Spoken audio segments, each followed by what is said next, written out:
Good afternoon, dear colleagues, members of Parliamentary Assembly.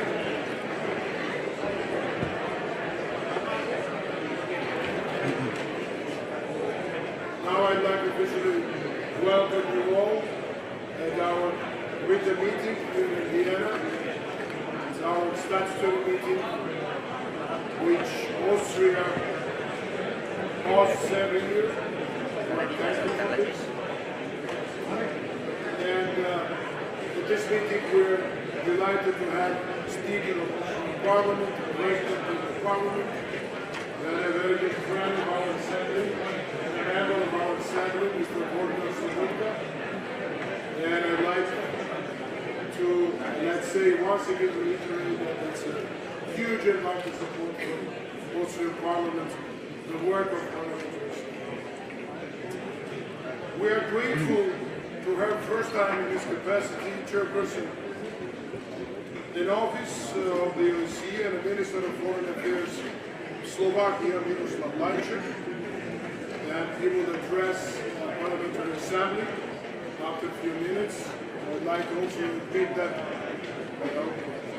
Mr. Lajčák is, in his personal capacity at this moment, most important person in our OSCE family, and I think his own personal qualities and his disposition in the Parliamentary Assembly determines, I think, in future our very fruitful work. And of course, here we have our Secretary General of the OSCE, great friend and colleague and ally, and there are many things which I can say very positive to Thomas Greminger, who is really trying to promote a great atmosphere of collegiality, of good work, attention to the Parliamentary Assembly, and also very receptive, and he understands all the needs and requirements from the parliamentarians, and we have very good cooperation. Thank you very much, dear Thomas.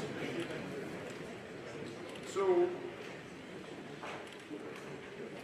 now I'd like to ask for the first remarks, President of the National Council of Austria, Mr. Volodymyr Sobotka. Please, Mr. President.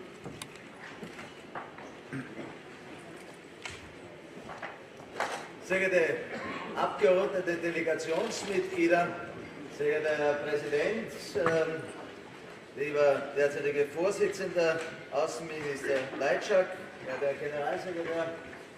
Ich freue mich, dass ich Sie heute, das ist mittlerweile schon zum 18. Mal, wo Sie in Wien tagen, darf ich Sie das erste Mal in meiner Funktion recht herzlich begrüßen. Ich freue mich, wenn ich hineinsehe, dass ich den einen oder anderen auch schon kennenlernen durfte auf meinen Auslandsreisen oder auf seinen Wien-Besuchen. Ich freue mich auch, dass die Delegationen stärker denn je auch hier vertreten sind, und es ist, glaube ich, gut, in Zeiten wie diesen, dass die Parlamentarische Versammlung hier ein klares Signal setzt und einen klaren Willen hat, letzten Endes den Geist der OECD aus 1972, der Helsinki-Akte, durch ihre Anwesenheit ein kräftiges Zeichen, für ein Miteinander. Warum der parlamentarische Dialog notwendig ist und notwendiger denn je, dass die Parlamentarier auf den verschiedensten Ebenen einen breiten Dialog führen. Einen breiten Dialog führen, der auch zum Verständnis der unterschiedlichen Standpunkte beiträgt. Und das sollte das Ziel sein, gemeinsame vor das Trennende zu stellen. Wenn wir uns die großen Politikfelder ansehen, dann wissen wir heute in der globalen Verantwortung, dass wir sie nur gemeinsam lösen können, und wenn wir jeder nur seinen eigenen Vorteil sehen und seinen eigenen Egoismen leben, dass das nicht langfristig auch zum Nutzen des eigenen Landes ist.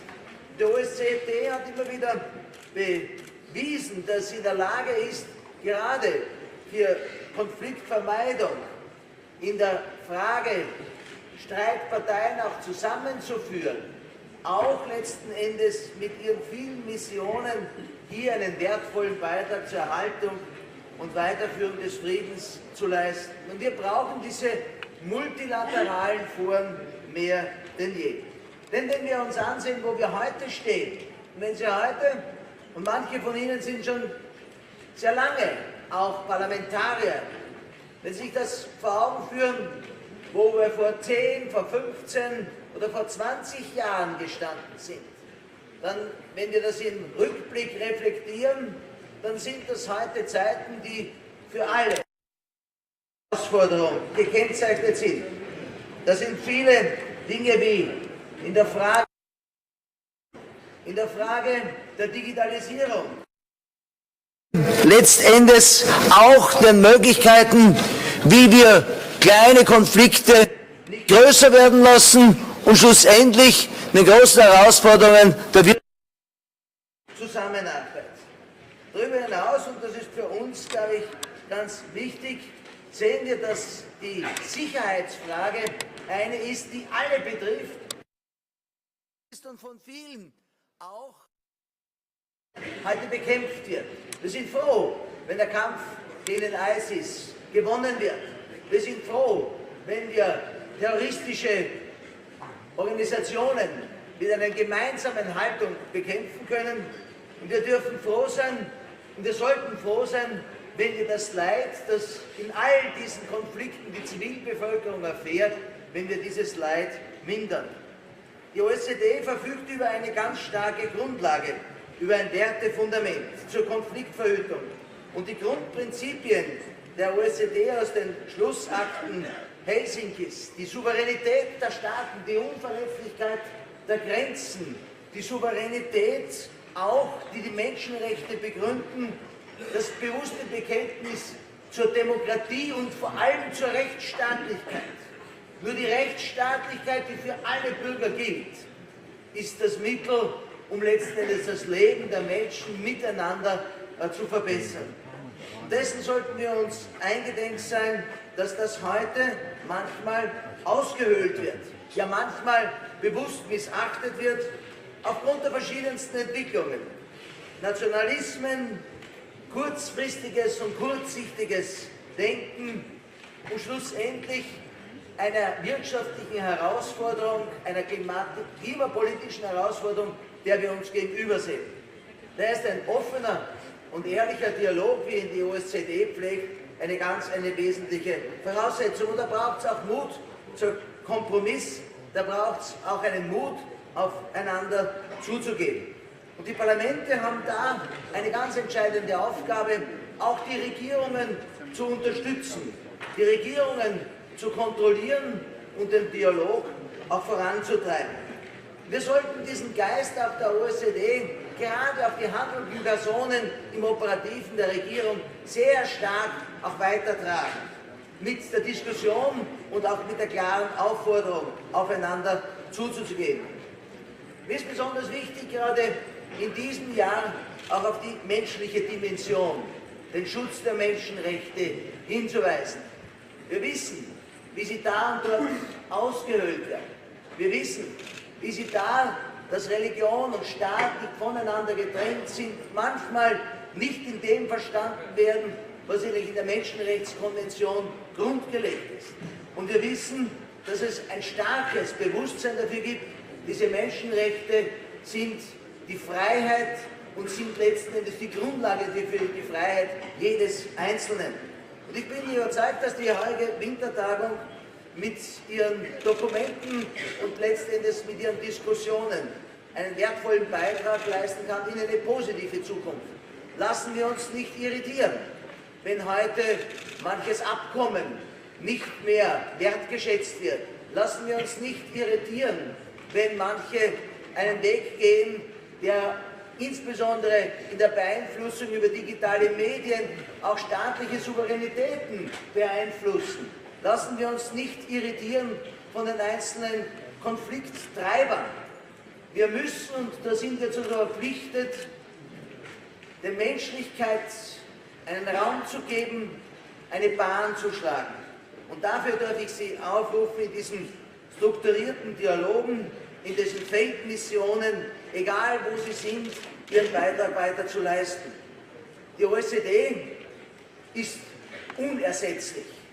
Sie hat ihren vielen Funktionen von Wahlbeobachtungen bis zu den 3 Feldmissionen am Westbalkan, am Kaukasus und die Kaukasusgebiete in Zentralasien eine ganz entscheidende Rolle.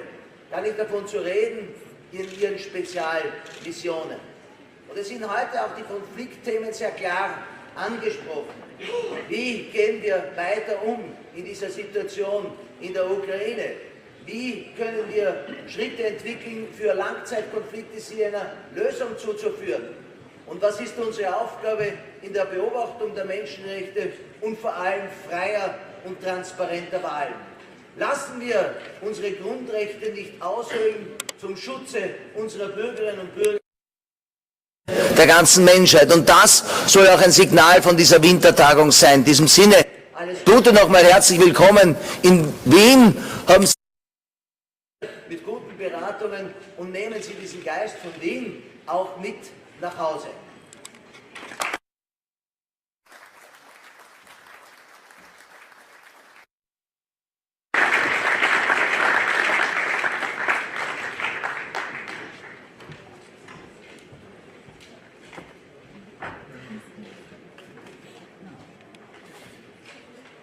Thank you very much, dear Speaker, dear President Sobotka, for important and inspirational remarks here. Again, I'd like to greet all of you as the President, Secretary General, Chairman in Office, fellow parliamentarians, ambassadors, distinguished guests. Of course, it's my great pleasure to see you all in Vienna at the 18th winter meeting of our Parliamentary Assembly. Every year since 2002, this gathering at the headquarters of the OSCE has provided us the opportunity to hear from OSCE experts and officials, to interact with ambassadors and delegations from our home countries, and to see, of course, to set our sights on our annual session in July. First, once again, express gratitude to Austria for their long-lasting support parliamentary democracy and not only helping parliamentary assembly. My thanks also go to Secretary General Greminger. I shortly try to characterize his also personal attitude and his willingness to work very closely with the parliamentarians and understanding that is a very important work. And I'm thankful, dear Thomas, for all the efforts that you are offering and opening doors for parliamentarians for the different meetings and events and let's say projects in frame of OSCE and the executive side. And of course, as I said, we are very much delighted to have Chairman in office, first time in his capacity, very experienced politician, and I would say also my good friend and a friend of Parliamentary Assembly, the person who really wants to make a lot of good things in a big area of OSCE, with a very good intentions and very important priorities. We will outline them a little bit later. This direct interaction with parliamentarians by the head of governmental side of the OSCE is an important strength of our organization and demonstration of our transparent work. My dear colleagues, we meet today as tensions have reached new levels all across the OSCE region. For the 6 consecutive years of our conversations, and it will be still dominated by the news of violence in eastern Ukraine, and not only that, but we have seen with the incident in the Sea of Azov and the Kerch Strait last November how fragile security is in wider Black Sea region. During the past week, SMM has witnessed approximately 37% increase in ceasefire violations and lost a long-range UAV in non-government controlled areas of Luhansk. In the South Caucasus, we continue to hear heart-wrenching stories of separated families and inaccessible and central homelands. While a high-level commitment to intensify negotiations and reduce tensions renews the hope to settle Nagorno conflict over Nagorno-Karabakh, I can only deplore the lack of progress in Georgia, where our citizens continue to live in fear of being kidnapped in any moment for venturing near the so-called administrative line, and also suffer a continuing practice of illegal borderization. But we have also witnessed some positive developments which deserve to be recognized as such. The resolution of the long-standing name dispute between Skopje and Athens is a crucial step for the Southeast Europe and should serve as a template for further advanced regional cooperation. The Transnistrian settlement process has also marked tangible progress and should also advance an advanced resolution of other protracted conflicts in the OSCE region. We must build on these successful examples of international diplomacy, redouble our efforts, and complement our respective added values in good faith. There is a palpable climate of disaffection for a wide range of our populations. The Yellow Vest protests in France have captured our attention for several months now, and have demonstrations also we have in Belgrade, Budapest, and unfortunately most recently in Tirana. This set of domestic challenges should not come at the expense of important democratic reforms, including in the electoral and the judicial spheres, and nor serve to distract from strategic foreign policy priorities. In the shadow of Brexit, half of our countries will lay these concerns bare in European elections. In Moldova next week, in Ukraine and in North Macedonia, there are crucial elections coming up with various geopolitical implications. The refugee and migrant crisis that has been at the heart of European concerns for several years is now at the center of political debates in the United States. With uncertainty characterizing our political landscape, we are faced with even more uncertain times ahead. This was made evidently clear at the Munich Security Conference earlier this week, which also exposed how international order is under constant threat. And I know that some of our members, the leaders, they took part in this conference. All the alliances have been undermined by verbal clashes, and treaties at the foundation of the post-Cold War order have crumbled. We should anticipate greater tensions and possible arms races that could escalate following the collapse of INF Treaty. Problems could emerge with Brexit and the complicated situation around the Irish border. We should be also mindful of the impacts that lay ahead with climate change. We must respond proactively to rollbacks of human rights standards by governments across the OSCE area. The scope of these joint challenges demonstrates the need for greater transatlantic and pan-European cooperation. And it is precisely that in this spirit I have recently visited with our Secretary General in Washington, and I'm very pleased to see very important delegation from the United States Congress, senators, congressmen. It's great to have this, to show this engagement and cooperation. And multilateralism is a crucially important tool to assisting us, meeting our commitments and enable the next generations to inherit a better world. A noted political commentator once said, the most important 4 words in politics are "up to a point." So we must ask ourselves, up to what point we will allow commitments to go unfulfilled? At what point will people we serve no longer tolerate broken promises or the unfulfilled dreams of the post-Cold War period? Our people don't ask much from us and demand very basic expectations. Above all, they want a job, a safe environment, where to live, and decent education for their children and health care. Their demands are more than legitimate. Now more than ever, their voices remind us that it is time to ensure decisive actions. So let's work together and use the instruments already at our disposal. I listened with great interest last month when Foreign Minister Lajčák outlined the Slovak chairmanship priorities 2019. Preventing, mediating and mitigating conflict with a special focus on the people it affects, empowering women and youth in contributing to peace and security efforts, adapting the OSCE to new threats and recommitting to multilateralism.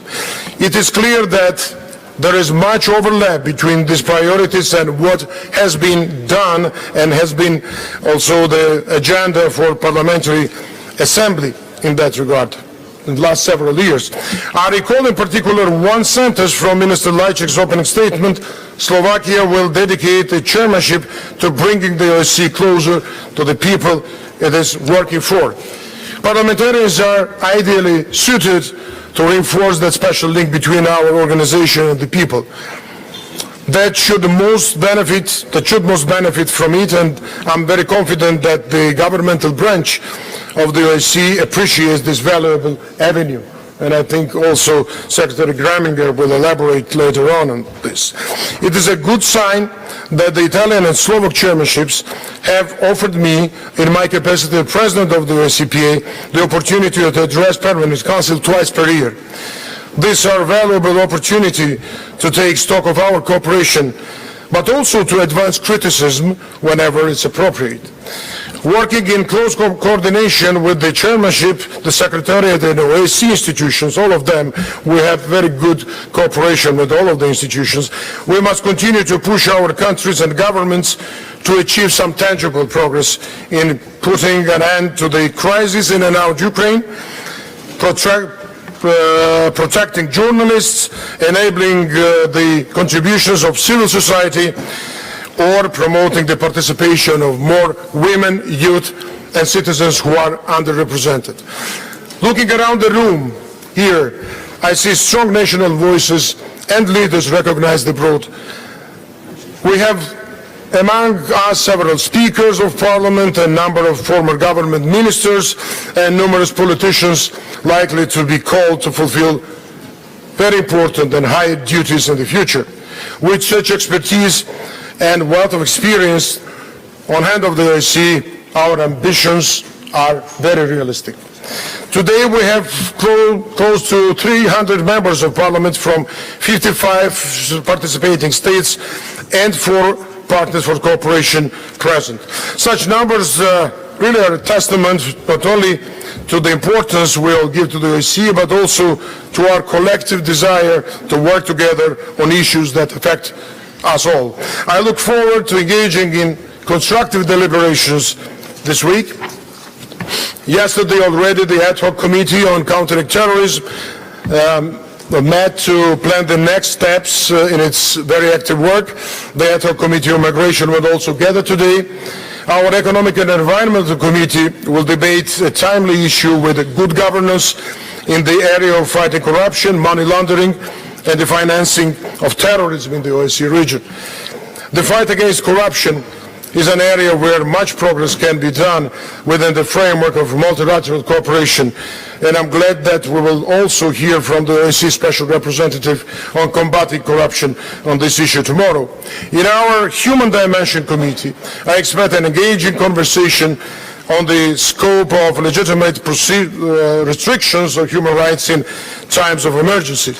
With protracted and open conflicts in the OSCE area and in the context of renewed terrorist threats, it will be interesting to discuss how to find the right balance between public safety and the safeguard of fundamental rights and freedoms. Finally, our Political Affairs and Security Committee meeting will be the opportunity to discuss the tools and mechanisms of the OSCE to resolve protracted conflicts and hear what parliamentarians can bring to the table to complement these efforts. Throughout these debates, I invite you, dear colleagues, to engage actively with our guest speakers who are leading OSCE efforts in Vienna, Warsaw, and Hague, and of course the field missions and in the field.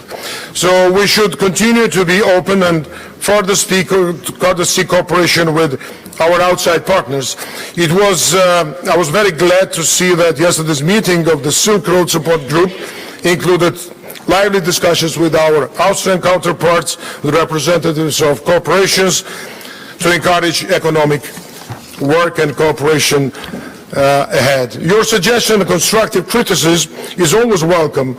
After all, we should seize on political influence to encourage greater political dialogue around the work of the OSCE with the aim of strengthening our organization. From our side, we will also continue to cooperate on this matter, conceptualize and implement reforms in the future. I'm pleased that we have already endorsed the Standing Committee. Today, this morning, we had a very, very lively discussion on different points in our Standing Committee. I'm very happy that we endorsed several fundamental principles in our electoral endeavors and electoral work and observation missions, which is really one of the leading priorities and directions from the Parliamentary Assembly, with the aim to keep and to maintain prestige and credibility of our Assembly and our observation missions. Let us also use our debates here in Vienna to nourish our conversation in our home countries.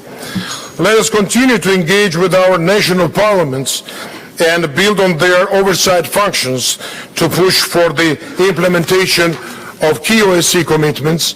With the same intentions, we are launching new follow-up mechanisms to support this process, and we need really engagement and support of all the delegations in this effort. It is only working hand in hand and in the same direction that we can climb up and achieve concrete progress for our citizens. In this sense, as the President of this distinguished Assembly, allow me to conclude by saying that I'm very proud with the spirit of collegiality and mutual respect that our Assembly is capable to displaying, notwithstanding the challenging times upon us. I wish you much success over the next 2 days. I would now like to give floor to the Minister Lajčák. Thank you very much for your attention.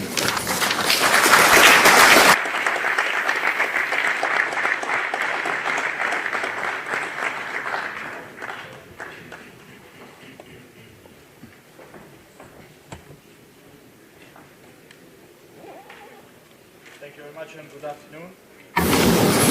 President Tsereteli, President Sobotka, Secretary General Greminger, Excellencies, distinguished parliamentarians, ladies and gentlemen. It's an honor for me to be here with you today, to take a look at the security situation in our region and share with you our priorities and the vision for the OSCE in 2019. Slovakia is taking the helm of the OSCE with a sense of responsibility and seriousness, but most of all, with the utmost sense of urgency. Looking at the current state of international affairs, it is difficult not to feel a certain chill. Situation on the ground in many places in our region is alarming. We are witnessing a series of smaller and bigger crises. Some of them sometimes seem endless. The challenges are big and fundamental. As President just mentioned, some of us just came back from the Munich Security Conference where, despite the sunny weather, you could feel the relations between old partners cooling down. While we cannot tell what the future will bring, and it's never been harder to predict, it is obvious that we will need management tools, old and established, as well as new ones, to prevent a situation when the relations and situations become irreversible. And our chairmanship believes that many of those needed tools are actually here, at the OSCE. So as our number one priority, we want to use and develop the tools OSCE offers to prevent, mitigate and resolve conflicts. How? First, by using practices and mechanisms already in place, such as the structured dialogue and security sector governance and reform. Second, by taking better advantage of opportunities and developing agendas like gender mainstreaming and greater participation of women in the security fields. I took a look at the participation list today, and it seems that we have about 15 women heads of delegations here. And while I'm glad that we have 15 women heads of delegation here, I hope we will see this number rise in the future years. And third, by making full use of the OSCE's presence on the ground. OSCE field missions are doing a remarkable work. They contribute to easing civilian suffering and put our eyes where we cannot see from Vienna. And this is extremely important, especially as the crisis in and around Ukraine continues to undermine our principles and threatens our security. And it's the civilians paying the highest costs. So I used my visit to Ukraine last month to collect feedback from our monitors and appeal to our Ukrainian partners to actively promote a lasting ceasefire. I followed up with a visit to Moscow just this past Tuesday, and I conveyed the same messages in support of dialogue to our Russian partners. I will actively continue leading the dialogue in Vienna, in capitals, and on the ground, where OSCE is present. I have already traveled to Moldova, where we want to keep the positive momentum in the Transnistrian settlement process. The sides need to continue their constructive interaction and avoid unilateral moves that could hinder settlement process. Last week in Georgia, I had an opportunity to see the situation on the administrative boundary line between Tbilisi and Cchinvali. Slovak chairmanship will fully back existing formats for conflict resolution. We welcome that the incident prevention and response mechanism meetings in Ergneti is back on track. Our team further plans for my visits to Armenia, Azerbaijan, the countries of Central Asia, and the Balkans in the upcoming weeks and months, so we can talk about challenges we are facing right on the spot. But we cannot limit our discussions to 2019 optics. The world is rapidly changing. New threats are emerging, and we cannot let them catch us unprepared. So as our second priority, we will focus on providing for a safer future. For our institutions to remain relevant, we must prepare them for what's to come. The drafters of the Helsinki Act could hardly predict that decades later we will talk about the climate change or cyber warfare.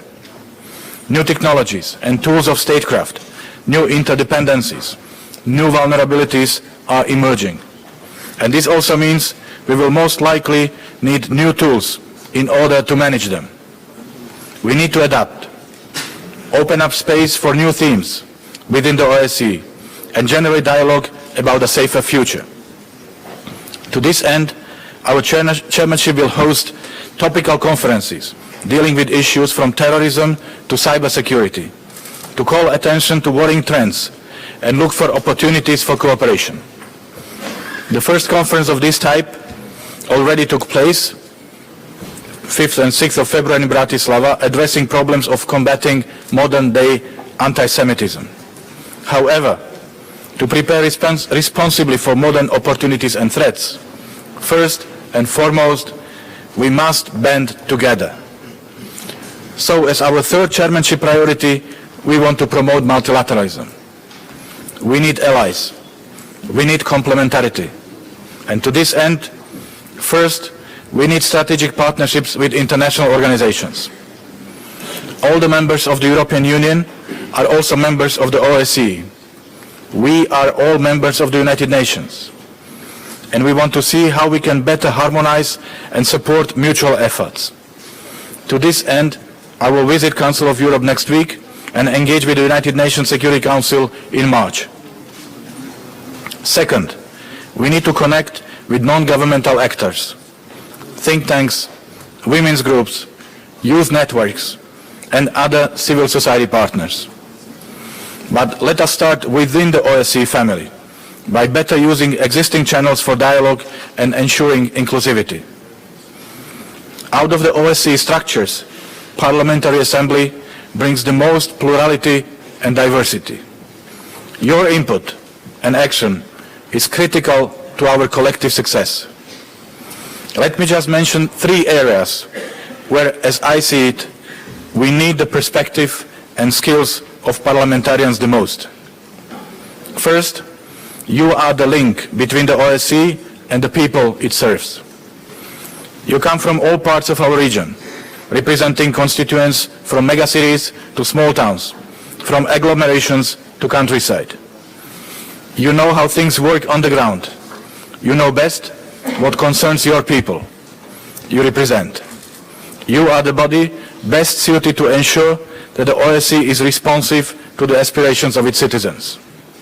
You can bring their voices to this room and ensure our focus stays on people. But the organization also needs you to work the other way around, not only to bring people closer to the OSCE, but also to bring OSCE closer to its people, to convey our message and work to explain why it matters. You are in an opportune position to connect our organization with local political authorities, communities, neighborhoods, civil society, people on the ground. With that, you are playing a vital part in turning our regional obligations into national and local realities. Second, your engagement in election observation is crucial. In the past 25 years, over 6,000 parliamentarians and staff observed more than 170 different elections. Your presence adds credibility and international visibility to the electoral process. And I want to stress the importance of the OSCE election observations as a flagship in consolidating democracy in the OSCE region. For the OSCE, election observation is a common endeavor involving the Office for Democratic Institutions and Human Rights, the OSCE Parliamentary Assembly, and other parliamentary institutions.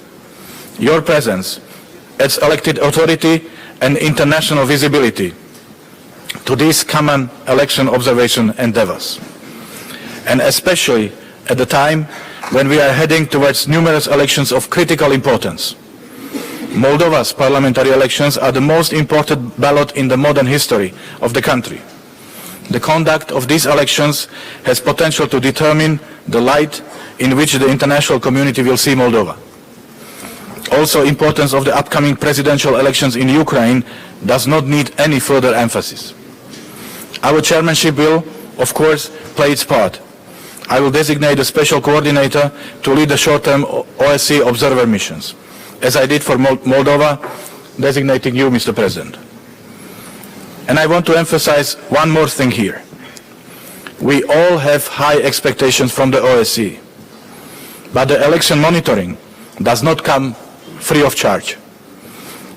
And its proper conduct is seriously endangered if we do not put the organization back on a sound financial footing. OSCE is worth an investment. Cooperative security is worth an investment. After all, last year's unified OSCE budget did not exceed the price of one average modern jet fighter. Lastly, I want to highlight how Parliamentary Assembly informs and inspires the work of our organization. Difficult times require creativity and innovation in responses, and we live in difficult times. We need new approaches and original proposals, and so far the Parliamentary Assembly has proven to be an excellent source of inspiration. Our focus on issues like trafficking in persons and combating intolerance is rooted in initiatives originally undertaken by this Assembly. You have also been a key factor in the efforts to reform and modernize the OSCE, such as through the Corfu process and the Helsinki Plus 40 initiative. And it was the recommendation of this Assembly that led to creating the post of the representative on freedom of the media, to provide expertise in promoting media pluralism and safety of journalists. We highly appreciate his activities, as vibrant and free press is critical to sustaining the rule of law. And I want to emphasize this,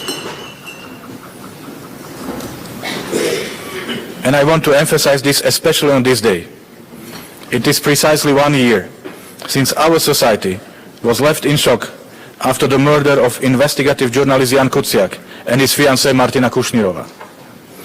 Our thoughts go out to their families and loved ones. We continue to strongly condemn this crime and place faith in the authorities to bring perpetrators to justice. Ladies and gentlemen, the major challenges facing the OSCE region today, and indeed the wider world, demand more cooperation and more dialogue than ever before. Any argument about going alone is fundamentally flawed. In promoting multilateralism, cooperation, and fundamental principles the OSCE stands on, parliamentary diplomacy can be a powerful tool. And so, my final message today is, we all need to assume our responsibility.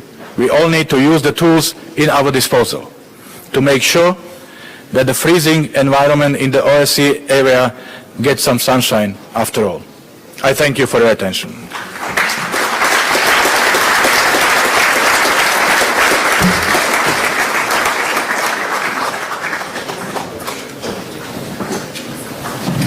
Thank you very much, dear Minister, dear Miroslav, outlining very important priorities, and we see that it's very much in line with our work and with the major issues that we're discussing here in the Parliamentary Assembly, and we count on your tireless efforts and capabilities of your team, Radomir, Ambassador, and all your team. I think that will be a very productive year for the chairmanship, and we're looking forward also, our members, to have question and answer session with you. Maybe it could be quite short, but it will be for sure. Now I'd like to ask Ambassador Greminger, Secretary General, to take floor and deliver his remarks. Please, dear Thomas. Thank you, Mr. President, dear George, and thank you also for your kind introductory remarks on my behalf. Minister Lajčák, Secretary General Montella, distinguished members of the Parliamentary Assembly. Thank you for inviting me to address this distinguished meeting.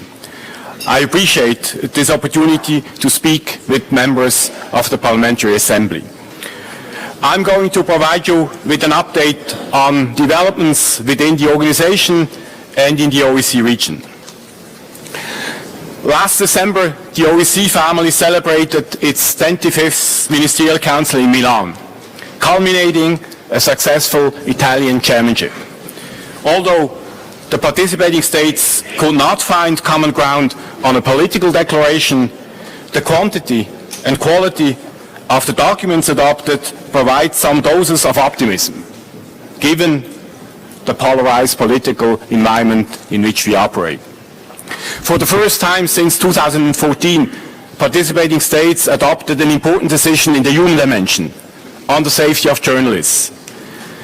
The decision recognizes that journalists are exposed. They're exposed to intimidation, harassment, and the risk of violence simply for doing their work.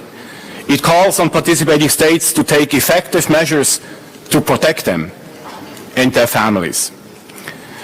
The Ministerial Declaration on Security and Cooperation in the Mediterranean calls for a strengthened dialogue and cooperation with our Mediterranean partners for cooperation in key areas of common interest, including terrorism, energy security, trafficking in human beings, and gender equality. And it also gives political direction to put relations with our Mediterranean partners higher on the OSCE agenda. Participating states also adopted important texts on the role of youth in contributing to peace and security efforts, on digitalization, on combating violence against women, and on combating child trafficking. The overall outcome, I think that is fair to say, was more positive than many of us expected. Ladies and gentlemen, there have also been some positive developments in our region. The successful diplomatic process between Skopje and Athens has opened new possibilities for increased regional cooperation and integration in Southeast Europe. This inspiring exercise deserves recognition and praise. The achievement underscores that even after many years without progress, solutions are still possible, and statecraft and diplomacy can prevail over populism and nationalism, producing practical outcomes that reinforce security and stability. We have also seen progress on the Transnistrian settlement process, and I hope this will encourage the sides in other conflicts in our region to take steps to improve conditions for the people on the ground, which then could help prepare the path for peaceful settlement. The OSCE remains strongly committed to our role in co-chairing the Geneva International discussions, and we also hope to see progress in the Minsk process, working towards a peaceful solution to the Nagorno-Karabakh conflict. The commitment by the leadership of Armenia and Azerbaijan to prepare their populations for peace, I think this is a very promising signal. And here I would like to stress the need to intensify our efforts to work together constructively in all the existing mediation formats. I would also want to mention Central Asia, where a new era of increased regional cooperation and connectivity has begun. This will have a positive impact on the people of the region, and it will enhance security and stability in Central Asia, and for us all. I hope that the OSCE is ready to seize this opportunity and support these historic developments. Ladies and gentlemen, despite of all these positive developments, the bigger picture remains worrying. The security situation in the OSCE region remains tense, and it is dominated by distrust and by increasing uncertainty. Last week, at the Munich Security Conference, Minister Lajčák has alluded to it, the atmosphere seemed particularly gloomy. As the conference overarching theme so brilliantly put it, the pieces of the international order's puzzle seem to be scattered. Someone will have to put them back into place. I'm convinced that the only possible solution will have to be cooperative and will have to include all stakeholders. In other words, it will have to be multilateral. I'm equally convinced that the OSCE could offer a solid frame for putting these puzzle pieces together. When I think of the principle and commitments this organization stands for, when I think of the inclusive platform for dialogue and joint action this organization offers, when I think of the tools to prevent, manage and resolve conflict. Unfortunately, multilateral institutions are increasingly under attack by a wide range of actors, including prominent world leaders and decision makers. The very idea of multilateralism is in question. But it should be obvious to us all that the extraordinary complexity of today's international security challenges and the accelerating speed of change caused by the fourth industrial revolution will require joint and will require coordinated action. Ladies and gentlemen, finding a peaceful resolution to the crisis in and around Ukraine remains OSCE's top priority. The OSCE continues to help de-escalate tensions on the ground and support efforts to find a peaceful solution. I'm concerned that the growing distrust between the sides hinders implementation of the Minsk agreements, which remain the best and for the time being still only path we have to achieving peace. Tensions over the Azov Sea and Kerch Strait are deeply worrying. On the 26th of November, I issued an early warning to participating states in the Permanent Council, calling for restraint and measures of de-escalation. Meaningful dialogue is the only way out. Meanwhile, civilians in eastern Ukraine continue to pay the highest price. The chairperson in office has taken a keen interest in identifying targeted and deliverable measures to help alleviate civilian suffering. So, with the support of the Secretariat, the Special Monitoring Mission to Ukraine, the SMM, is increasing its efforts to improve humanitarian conditions. And this, ladies and gentlemen, includes brokering local ceasefires on the ground.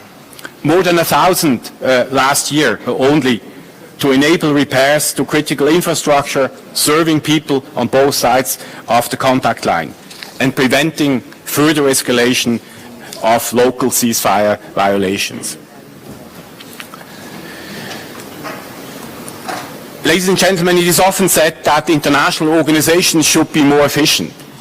They should be more effective. I share this assessment, and I agree they need to be reformed.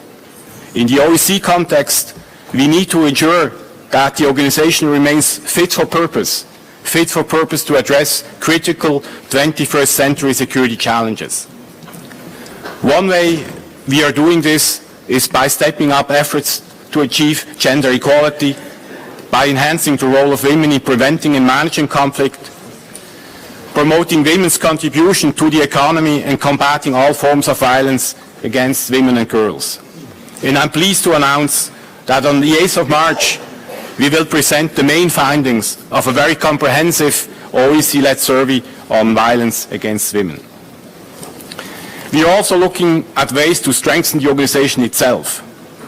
The Secretariat has been improving its ability to provide strategic support to chairmanship, to Troika and participating states by the creation of a strategic policy support unit. And in an effort to enhance the Secretariat's effectiveness, we have undertaken a comprehensive management review supported by Ernst & Young. We have identified multiple areas where we can improve business processes and make better use of scarce resources. In November, we began to implement changes, and the transformation process is already yielding concrete results.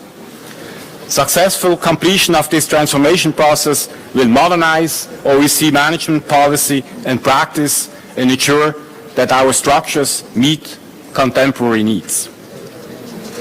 We are also looking at ways to reform the organization's cumbersome budget process, to attract and retain high-quality staff with a specific focus on gender parity, to better mainstream gender and youth in our policies and activities, to make better use of technology, mainly, of course, IT technology, and to more effectively promote the OSCE and the impact of our work. A number of initiatives have been tabled for the approval of participating states, including reform of the OSCE budget process and improvements to the OSCE's accounting system. Consensus is still to be reached, but I'm confident that with your support in advocating for reforms like these, we will better position the organization for the future. Ladies and gentlemen, this organization's ability to cope with both old and new challenges largely depends on the availability of human and financial resources. Although threats to our common security continue to grow, some participating states still insist on a zero nominal growth policy for the organization's unified budget. And you know, zero nominal growth does not mean that you simply have the same amount of resources available as of last year. Zero nominal growth implies that you have every year 2 to 3% less resources in real terms. And ladies and gentlemen, this is simply not sustainable. If we continue with this policy, it will result in a substantially reduced ability to support you participating states to improve elections and strengthen the rule of law and human rights protection, to effectively monitor, prevent and respond to complex crises in the OSCE region, and to tackle transnational threats to security. In short, it will diminish this organization's flexibility and undermine its comprehensive approach, shrinking our organization's ability to contribute to peace and security. So, ladies and gentlemen, please help us to revert this trend. I ask you for your support to ensuring that the OSCE receives the resources it needs to succeed. Ladies and gentlemen, let me conclude. The unique potential of the OSCE is made stronger thanks to close cooperation with the Parliamentary Assembly. Just think of the excellent cooperation the PA has with ODIHR, particularly on election observation missions. Relations between the OSCE Secretariat and the Parliamentary Assembly are strong and constructive, and they have intensified during the last year, believe me. I often meet with President Tsereteli and Secretary General Montella. Our teams ensure smooth and productive coordination in harmonizing messages for meetings with key stakeholders. Recently, a delegation of the PA's second committee visited Vienna and met with the coordinator for economic and environmental activities. And in November, the chair of the PA's ad hoc committee on countering terrorism addressed our security committee and held a number of meetings with Secretariat staff.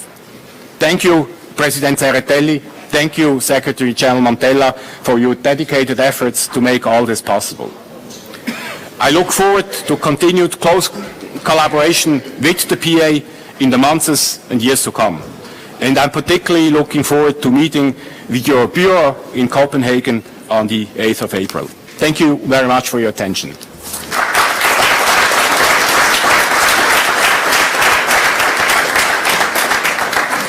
Thank you, dear Thomas, Secretary General, for your kind words, for that appraisal, what we heard.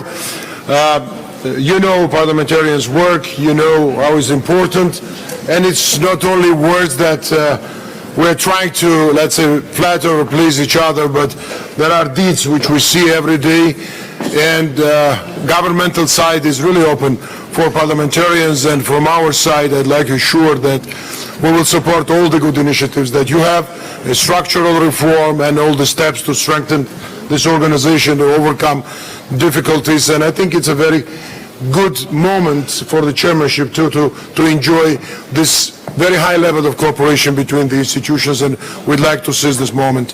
Thank you again, dear Thomas. Now, before we proceed with our question and answer session, and now I'd like to ask you one thing. So we started a little bit late, 15-20 minutes, so we could add it to that time, but according to the list of speakers, we only could manage in time if we can shorten time of question to 1 minute. I think it's a question that you will have all possibility to take part in debate, so it's a different thing. I'm very sorry for that, but I know that great orators are in the hall. They can make all their thoughts quite short, and there might be some cases a little bit more, but not interventions, the full interventions. So, and before we proceed with our question and answer session, again, I would like to invite the chairman of the Mejlis of Parliament, Republic of Kazakhstan, Mr. Nurlan Nigmatulin, to deliver his address, and I hope it will be not very long. Secretary Greminger, General Secretary, he said that it's very important to emphasize the importance of cooperation with Central Asia. I've been myself 3 times in Central Asia last year, and we all are trying to deepen that cooperation to facilitate reforms, and I saw many impressive things there. So thank you for coming, Mr. Nigmatulin, and we're really eager to hear from you about your endeavors and initiatives to make your countries and the region more developed, democratically and economically. Please, floor is yours, Mr. Speaker. Уважаемый господин председатель, уважаемые дамы и господа, прежде всего позвольте мне от имени делегации парламента Республики Казахстан поприветствовать всех участников сегодняшнего заседания и выразить признательность председателю парламентской ассамблеи Организации по безопасности и сотрудничеству в Европе господину Георгию Церетели и австрийской стороне председателю Национального совета парламента Австрии господину Вольфгангу Соботке за теплый и радушный прием и высокую организацию мероприятия. Хотел бы выразить поддержку приоритетам словацкого председательства, которые представил господин Мирослав Лайчак, и которые, уверен, будут способствовать продвижению диалога, продвижению доверия и стабильности на пространстве ОБСЕ. Вот уже более четверти века Парламентская ассамблея Организации по безопасности и сотрудничеству в Европе является эффективной площадкой для обсуждения актуальных вопросов развития регионального сотрудничества. И сегодня, когда мир переживает трудные времена, когда чрезвычайно важна политическая воля, которая позволит коллективно и конструктивно работать над общей повесткой дня по всем аспектам европейской безопасности. Дорогие друзья, как вам хорошо известно, Казахстан был организатором пока единственного в этом столетии саммита ОБСЕ в Астане в 2010 году. Тогда государства-участники приняли Астанинскую декларацию, в которой подтвердили свое видение свободного, демократического, общего и неделимого евроатлантического и евразийского сообщества безопасности. Однако, понимая, что геополитическая ситуация в мире динамично меняется, президент Казахстана Нурсултан Назарбаев, считая необходимым обновление Хельсинского заключительного акта 1975 года, предложил провести в 2020 году в Астане конференцию по безопасности и сотрудничеству, приуроченную 45-летию принятия данного стратегического документа. И сегодня с этой высокой трибуны хочу поблагодарить руководство Парламентской ассамблеи ОБСЕ за поддержку данной инициативы президента Казахстана. Уважаемые коллеги, вы хорошо знаете, что Казахстан с момента обретения своей независимости активно участвует в работе ОБСЕ по всем трем измерениям деятельности организации. В рамках военно-политического измерения мы поддерживаем многосторонние усилия по обеспечению евроатлантической и евразийской безопасности, укреплению мер доверия, урегулированию затяжных конфликтов. В связи с этим у нас вызывает обеспокоенность распространение таких транснациональных угроз, как международный терроризм, незаконный оборот наркотиков, торговля людьми и кибератаки. На наш взгляд, сегодня необходимо принятие мер коллективного и только коллективного противодействия этим вызовам и угрозам со стороны государств-участников ОБСЕ. И именно поэтому актуальна инициатива президента Казахстана Нурсултана Назарбаева о создании глобальной контртеррористической сети под эгидой Организации Объединенных Наций. Сегодня необходима выработка практических мер по выявлению, задержанию и экстрадиции террористов. 28 сентября прошлого года в Нью-Йорке был подписан инициированный президентом Казахстана Кодекс поведения по достижению мира свободного от терроризма. На сегодняшний день к кодексу присоединились более 70 стран. Если говорить о втором экономико-экологическом измерении, то для нас большое значение имеет формирование трансконтинентальных транспортных коридоров, объединяющих Европу и Азию. Именно эти коридоры обеспечивают и устойчивое развитие всех регионов, всех государств, находящихся на этом пути. В этом направлении продолжается совместная работа в области охраны окружающей среды, в том числе в решении проблемы Аральского моря, эффективного управления водными ресурсами во всей Центральной Азии. В третьем человеческом измерении для нас очень важны такие вопросы сотрудничества, как соблюдение прав человека, в частности, борьба со всеми формами нетерпимости и дискриминации, вопросы верховенства закона, независимости судебной системы, толерантности и продвижения гендерного баланса. Уважаемые дамы и господа, в условиях современного глобального мира, когда Европа и Азия – это по сути уже единое географическое, единое политическое пространство, переплетенное множеством исторических, экономических и культурных связей, система безопасности и сотрудничества не может рассматриваться уже как чисто европейская. Поэтому президент Казахстана выдвинул инициативу провести совместное консультативное заседание ОБСЕ, СФМДА и регионального форума АСЕАН по вопросам безопасности. Полагаем, что такое заседание позволит выработать общие подходы для конструктивного взаимодействия в этой очень важной сфере. И здесь особую актуальность приобретает парламентское измерение, как важная составляющая международного сотрудничества. Именно в целях укрепления прямого многостороннего диалога между руководителями парламентов государств Евразии мы планируем проведение 23-24 сентября этого года в Астане 4-го совещания спикеров парламентов стран Европы и Азии на тему «Большая Евразия. Диалог, доверие, партнерство». Данное мероприятие является продолжением представительных форумов, успешно прошедших в Москве, Сеуле и Анталии. Приглашение участвовать в данном форуме направлено руководителям парламентов стран Европы и Азии, руководителям международных парламентских организаций. И на сегодняшний день многие из них уже официально подтвердили свое участие.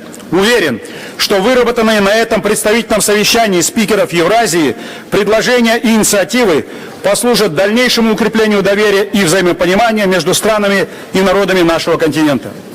В заключение, дорогие друзья, хочу пожелать всем нам успешной работы и плодотворных дискуссий, ибо только через конструктивный диалог, только через эффективное взаимодействие мы сможем совместными усилиями обеспечить комплексную безопасность на пространстве ОБСЕ. Благодарю за внимание.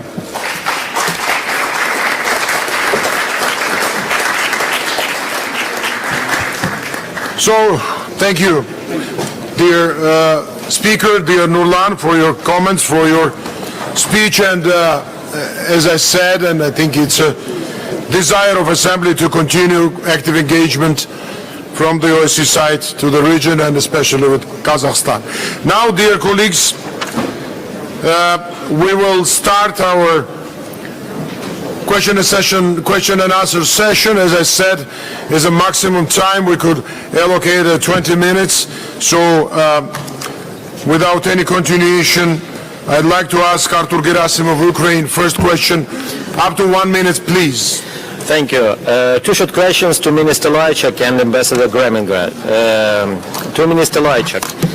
In the ongoing Russian aggression against Ukraine, one of the most severe humanitarian consequences is the use by Russia of illegally detained Ukrainian citizens as hostages. Recently, our colleague, Deputy Chair of Ukrainian Parliament Irina Gerashchenko, wrote to you requesting your personal involvement. We are ready to return to Russia convicted Russian citizens and want return of Ukrainian hostages. 2 days ago you were in Moscow. Did you manage to achieve progress in this important humanitarian issue? And to Ambassador Greminger, as Chief Administrative Officer of the OSCE, you are responsible for the efficient use of the OSCE resources. In the Russia-occupied part of Ukraine, Crimea and Donbass, the Russian occupation administration denies access of the OSCE Special Monitoring Mission either completely, as in Crimea, or predominantly, as in Donbass.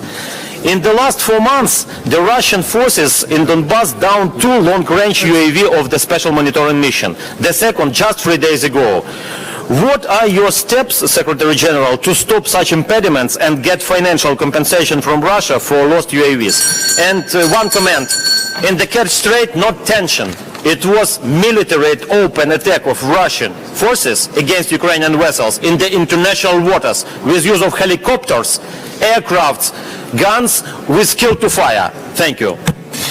Okay, thank you. Sofia Katsarava, Georgia. Thank you, Mr. President. Thanks to all speakers for very interesting and visionary speeches. And once again, congratulations to the Foreign Minister of Slovakia on the assumptions of the chairmanship duties. It was our pleasure to meet you in Georgia not long ago, and we certainly welcome all the priorities that you've laid out, particularly the ones which seek to address, mitigate and prevent conflict, and vitally important, of course, to focus on the needs of people. I believe that your visit at the same time was a continuous demonstration that Georgia remains high on the OSCE agenda, and your visit to the occupation line in particular reminds everybody how imminent and vivid is the security threat, which is not just a threat to Georgia, but this is a threat and concern to entire and much wider region. So back to the question now, which is also in line with your priorities and to a certain extent is a follow-up to your visit to Georgia, as we also had extensive discussions about that. What would be specific actions that we could jointly certainly come up with, opportunities or possibilities likewise, to address the concerns of those people who are residing on the occupied territories, as well as the ones and certainly deprived of all fundamental and basic rights, and the ones who have been expelled from Georgia's Abkhazia and South Ossetia during the several waves of forcible displacement.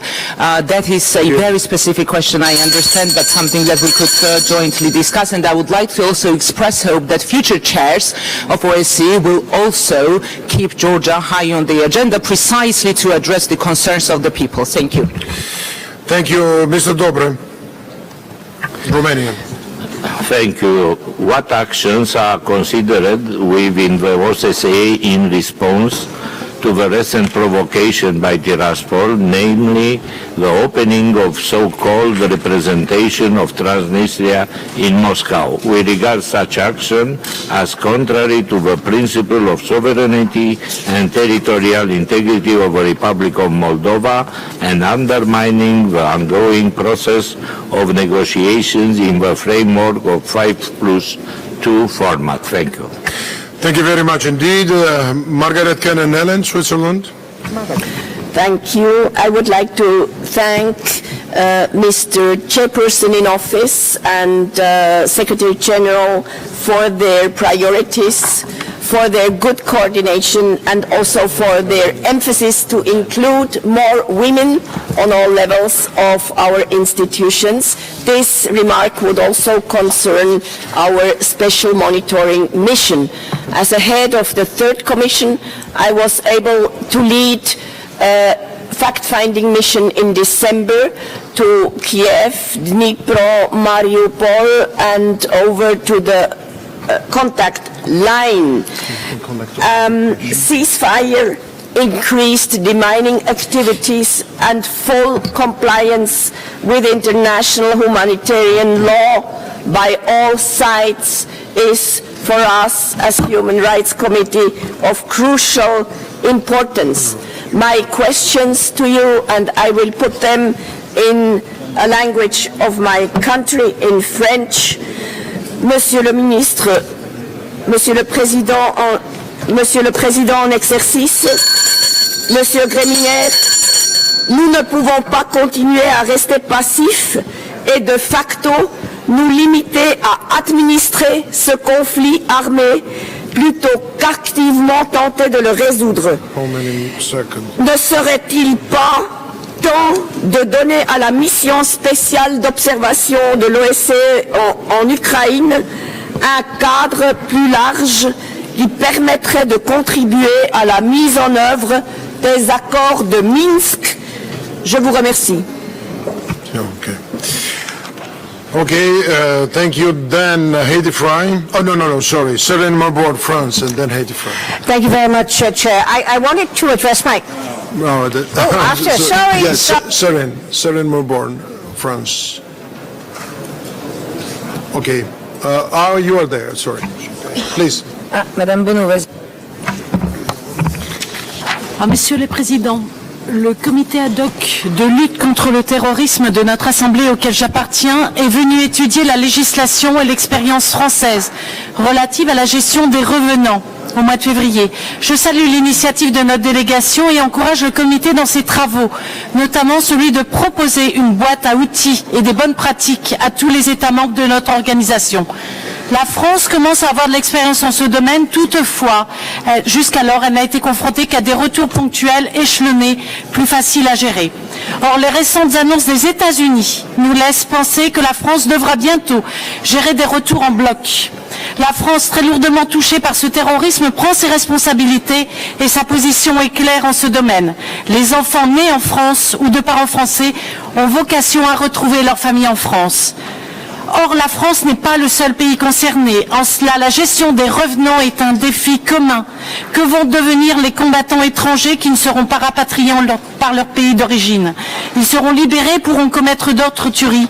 Nous avons une responsabilité collective de protection de nos concitoyens contre ces fanatiques. Ma question est la suivante, Monsieur le Secrétaire général. Que fait l'OSCE pour soutenir les démarches telles que celle de la France, pour inciter les États à suivre la même démarche ou éviter que des terroristes non rapatriés puissent être libérés? Je vous remercie. Thank you. Merci beaucoup. Now, Heidi Fry. please, Heidi. Thank you, President. I just wanted to address my question to the chairman in office, Mr. Lajčák. I wanted to say that it is important, and I support his focusing on youth and on the diaspora and the whole cross-section of youth, which is LGBTQ youth, migrant youth, etc. Because youth make up 38% of the OSCE-PA region, and therefore when they do not have jobs and when they are stereotyped as being terrorists and as being radicalized, I think we don't get to the heart of what it is about. The idea of putting youth at the forefront of creating opportunity for all and creating progressive nation states is important. So I wanted to ask him, if you've seen the United Nations study and its recommendations on youth insecurity, do you intend to implement or to try and use those recommendations as a basis for your report?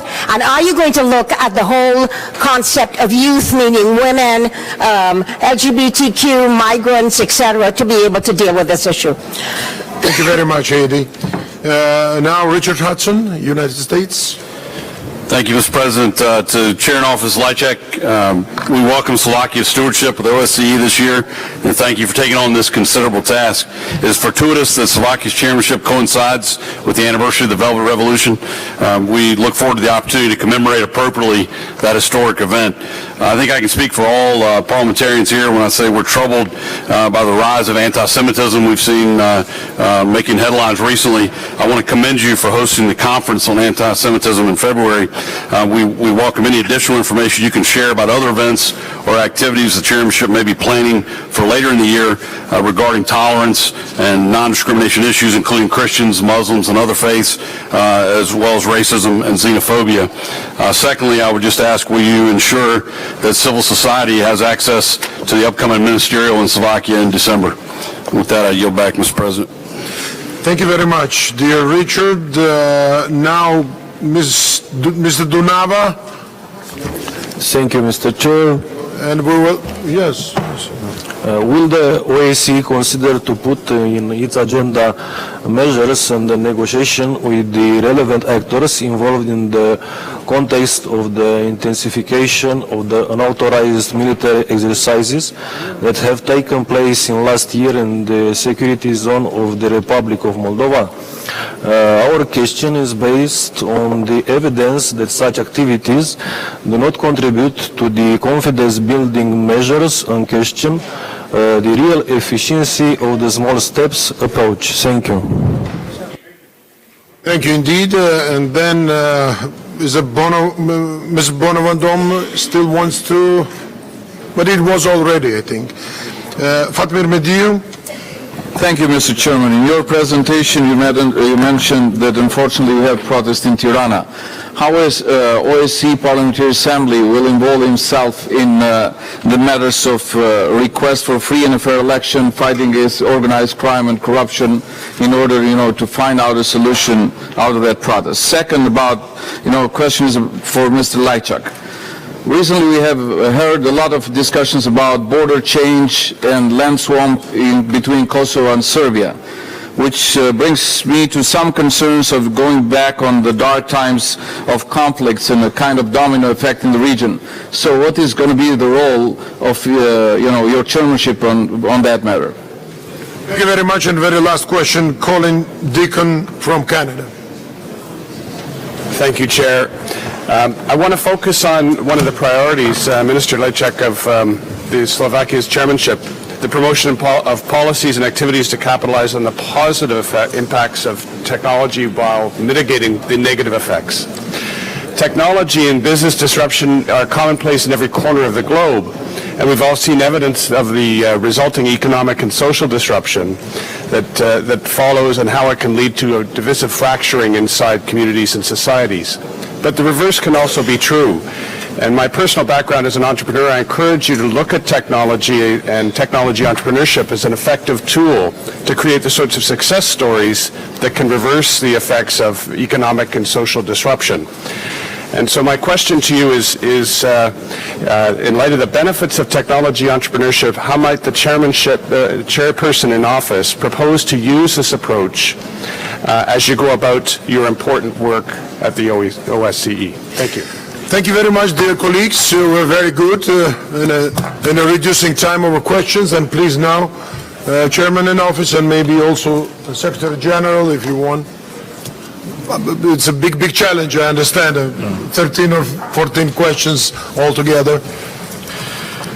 I'd like to thank you for your questions, comments, and for your interest in the work of the organization and priorities of our chairmanship, and try to answer very briefly. First, the issue about the detained persons. I did raise this issue in my meetings with Minister Lavrov, not only last Tuesday in Moscow, but also during my previous visit in October, when I spoke about Oleg Sentsov. This time I raised the issue of the seamen, and also one of the commitments of the Minsk agreement, which is the exchange of prisoners. And I've urged the Russian side to be constructive on this issue. So time will show how successful we were. But we definitely never missed the opportunity to raise these issues. On the question from Georgia, I think we've discussed this during my recent visit. We have mechanisms, Geneva, international dialogues, and IPRM measures. It's really important that they prove their usefulness, and we must make sure that these vehicles that have been created are there and deliver results. Step by step, this is where we are, but there should be no stagnation or going back on this. On the Romanian question about the actions from Tiraspol, it is really important that we, and I mentioned it explicitly in my speech, we need to avoid unilateral actions. We have a momentum in Transnistrian settlement process. The package Berlin Plus is being implemented. I urge both parties to make sure that this momentum is preserved.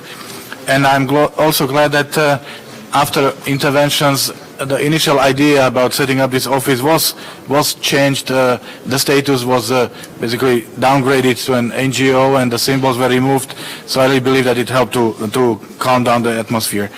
About the Swiss question, first, obviously, I'm fully in favor of the inclusion of women in all our activities, and it's not a coincidence. I made a point about it.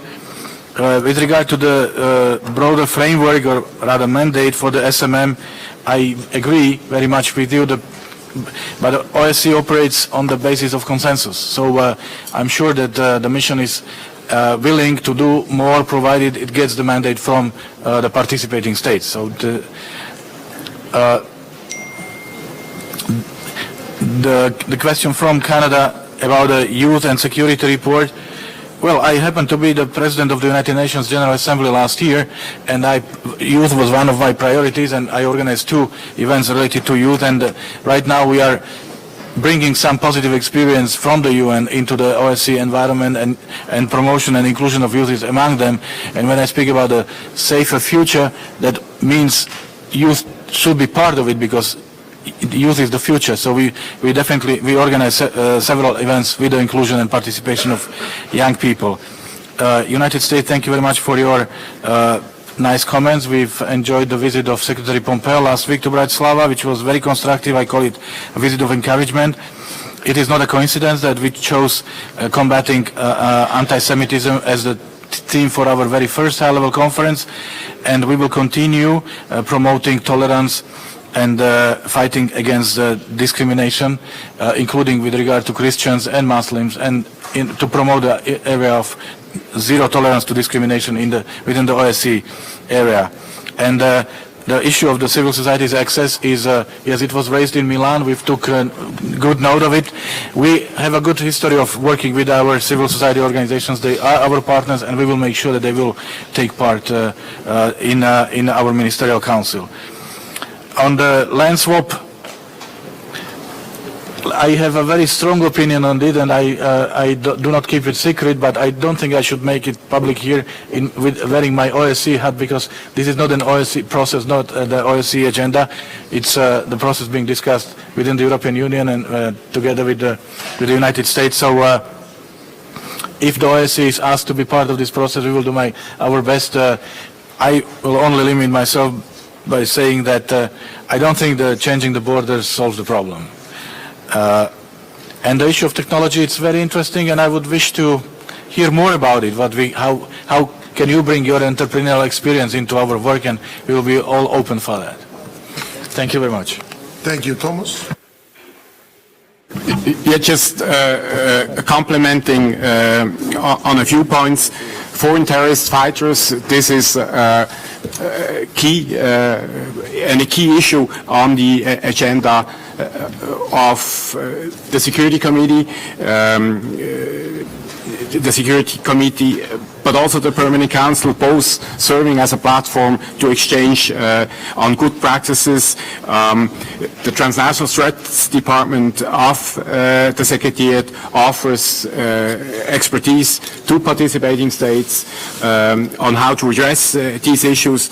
So I can reassure you that this is an item that is very high on our agenda.